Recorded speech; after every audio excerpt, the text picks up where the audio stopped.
Good morning, class second. How is everybody? I hope you all will be fine. Okay. आप लोगों की exams की preparations कैसी चल रही हैं? उम्मीद है मुझको कि आप लोग उसकी तैयारी अच्छे से कर रहे होंगे क्योंकि विद इन अ मंथ आपके एग्जाम्स शुरू होने वाले हैं। तो चलिए आज हम ट्रांसलेशन में करेंगे क्वेश्चन वर्ड्स को कंटिन्यू। हम क्या करेंगे? हम क्वेश्चन वर्ड्स को कंटिन्यू करते हैं। जो क्वेश्चन वर्ड्स हमने सीखे थे they are who, what, when and where.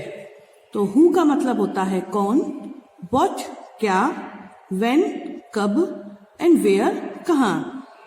Who co हम यूज करते हैं जब हमको किसी पर्टिकुलर पर्सन के बारे में कुछ जानना होता है। व्हाट का यूज करते हैं जब हमें पर्टिकुलर थिंग के बारे में कुछ जानना होता है। When is used about time कि हमको किसी समय के बारे में जानना है। और वेयर का इस्तेमाल करते हैं हम किसी जगह के बारे में जानने के लिए। ठीक है, तो चलिए अब हम सेंटेंसेस को ट्रांसलेट करते हैं। कल हमने कंटिन्यूअस टेंस के सेंटेंसेस को लिया था in all three tenses, past continuous tense, present continuous tense and future continuous tense. आज हम जो सेंटेंसेस करेंगे they are based on indefinite, present indefinite tense and future indefinite tense. तो चलिए शुरू करते हैं। द फर्स्ट क्वेश्चन इज, क्योंकि हम इसको क्वेश्चन ही बोलेंगे, सेंटेंस नहीं बोल सकते। तुम क्या महसूस करते हो? तुम क्या महसूस करते हो? तो चलिए पहले हम इसका स्ट्रक्चर लिख लेते हैं कि किसी भी क्वेश्चन को हम कैसे फ्रेम करते हैं। सबसे पहले हम यूज करते हैं क्वेश्चन वर्ड, उसके बाद आता है हेल्पिंग वर्ब, ठीक है ना। उसके बाद हम यूज करते हैं subject, then we use a verb and in the last we use object. So this is the structure of any question that we have to frame. तो चलिए इसमें देखते हैं।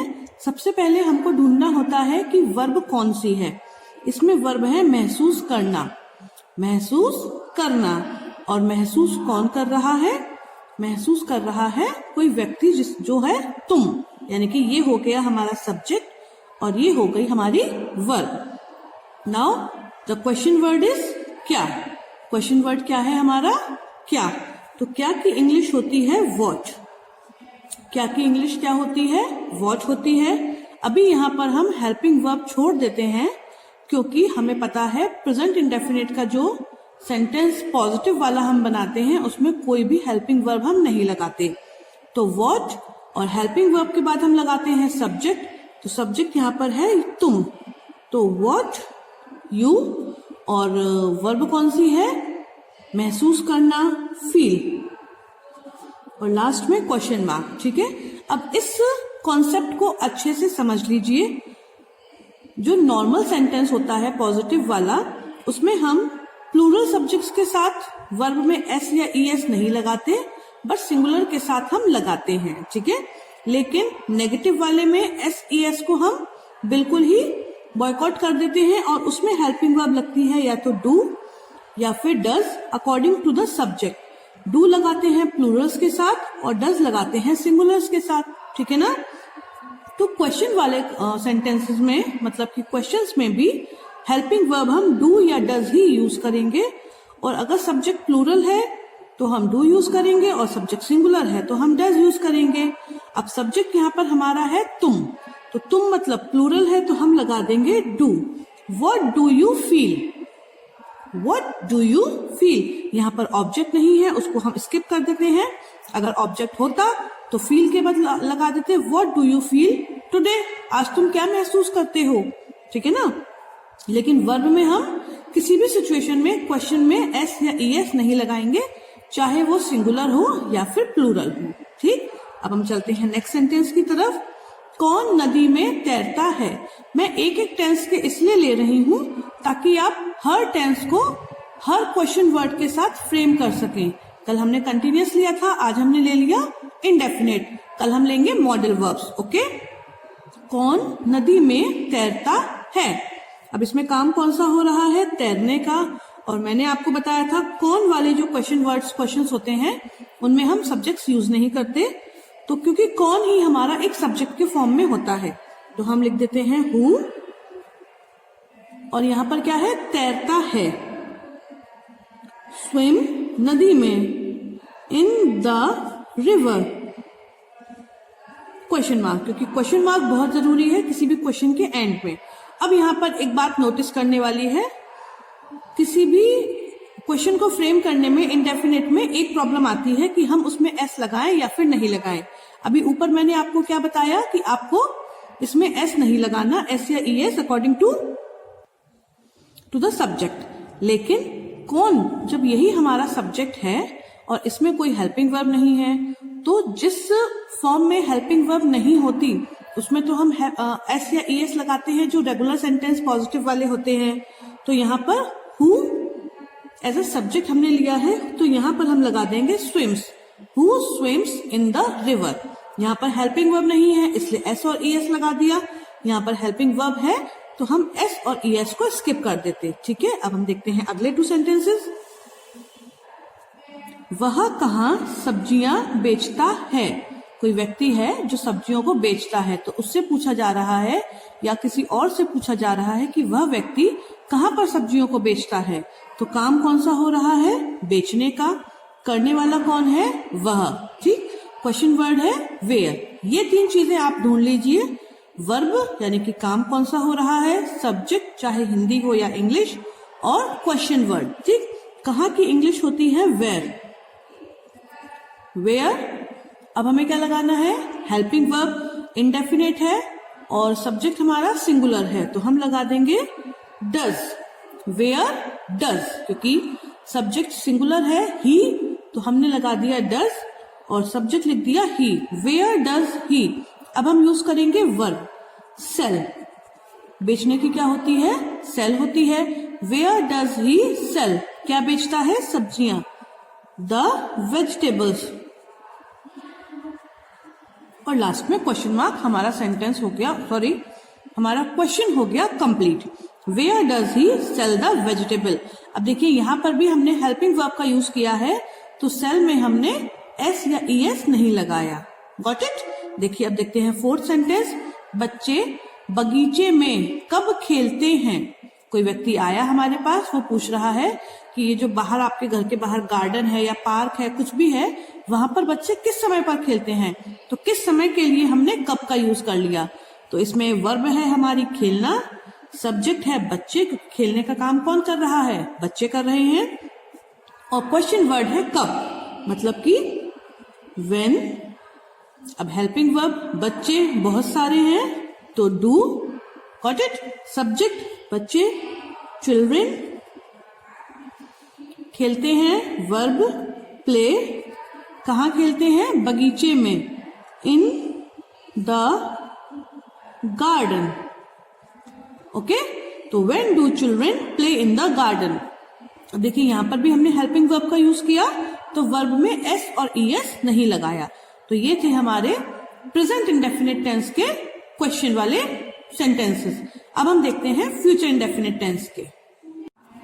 तो इसमें हमारा फ्यूचर इंडेफिनिट में पहला क्वेश्चन क्या है, माँ मुझे कब पुकारेगी। मतलब मम्मी से मैं बोल के आया था कि मम्मी जब ये टाइम हो जाए तो मुझे बुला लेना, या फिर ये व्यक्ति आ जाए तो मुझे बुला लेना। तो मैं जहां पर गया हूं वहां पर सोच रहा हूं मम्मी मुझे कब बुलाएंगी, कब बुलाएंगी, कब बुलाएंगी। तो माँ मुझे कब पुकारेगी, इसमें काम कौन सा हो रहा है, पुकारने का। करने वाला कौन है, माँ, और क्वेश्चन वर्ड है हमारा कब। इंग्लिश हिंदी में क्वेश्चन वर्ड पता है तो ज्यादा हमें सोचने की जरूरत नहीं पड़ेगी कौन सा क्वेश्चन वर्ड है, देखते ही हमें समझ में आ जाएगा। तो क्वेश्चन वर्ड से स्टार्ट करते हैं। व्हेन, हेल्पिंग वर्ब फ्यूचर में आती है विल और शैल, आई के साथ और वी के साथ आती है शैल, और रेस्ट ऑफ द सब्जेक्ट्स के संग आती है विल। तो यहाँ पर माँ है तो व्हेन विल। अब subject mother, call me, last में question mark. When will mother call me, या हम लिख सकते हैं when will the mother call me, कोई फर्क नहीं है। कमरे की सफाई कौन करेगा, कमरे की सफाई कौन करेगा। जैसे कि आप लोग सिबलिंग्स होते हो, ब्रदर सिस्टर होते हो, या फिर ब्रदर होते हो, सिस्टर सिस्टर होते हो, तो आपने अपना रूम गंदा कर लिया, ठीक है ना, या कोई भी रूम XYZ कोई भी रूम आपने गंदा कर दिया, मम्मी आई गुस्से में, अब बताओ इस कमरे की सफाई कौन करेगा तुम दोनों में से, ऐसे पूछती है ना। तो यहाँ पर यही क्वेश्चन बोला जा रहा है कि कमरे की सफाई कौन करेगा। ये जो कमरे में इतनी गंदगी आप लोगों ने फैला रखी है, इतना मैस कर रखा है कमरे को, इसको साफ कौन करेगा, इसको ठीक कौन करेगा। तो काम कौन सा हो रहा है, सफाई करने का, मतलब कि साफ करने का। और क्वेश्चन वर्ड है हमारा कौन, तो इसका मतलब सब्जेक्ट नहीं है, तो हम लिख देते हैं हु और विल। हु विल साफ करेगा या सफाई करेगा, क्लीन द रूम। मैंने आपको कल भी बताया था कमरे की सफाई कौन करेगा या फिर कौन कमरे की सफाई करेगा, उससे कोई फर्क नहीं पड़ता। तो जब आप इंग्लिश से हिंदी में ट्रांसलेट करेंगे तो इस बात पर ज्यादा ध्यान देने की जरूरत नहीं है कि क्वेश्चन वर्ड हम कहाँ लगाएं, स्टार्टिंग में या लास्ट में। बस अपना एक कॉन्सेप्ट क्लियर कर लीजिए कि हमको यहीं पर लगाना है और हर समय हम वहीं पर लगाएंगे। तो कमरे की सफाई कौन करेगा, इसका क्या ट्रांसलेशन हो जाएगा, who will clean the room. And the last 2 sentences for today are, 7th one is मैं मेज पर क्या रखूंगा। तो बताइए इसमें हमारा काम कौन सा हो रहा है। काम इसमें हो रहा है रखने का, करने वाला है मैं और क्वेश्चन वर्ड है क्या। लेकिन रखूंगा कि वैसे हमारे पास एज अ वर्ब 4 इंग्लिश है, कीप, पुट, हैव और सेट। लेकिन यहां पर हम कीप और पुट में से ही कोई यूज करेंगे, कोई भी इंग्लिश। तो काम हो रहा है रखने का और करने वाला मैं हूं और क्वेश्चन वर्ड हमारा है क्या। तो हम क्या से यूज करते स्टार्ट करते हैं, व्हाट,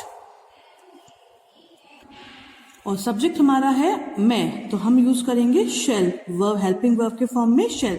व्हाट शेल आई, और कीप रखूंगा कि शेल कीप, तो शेल आई कीप कहां पर, मेज पर, ऑन द टेबल।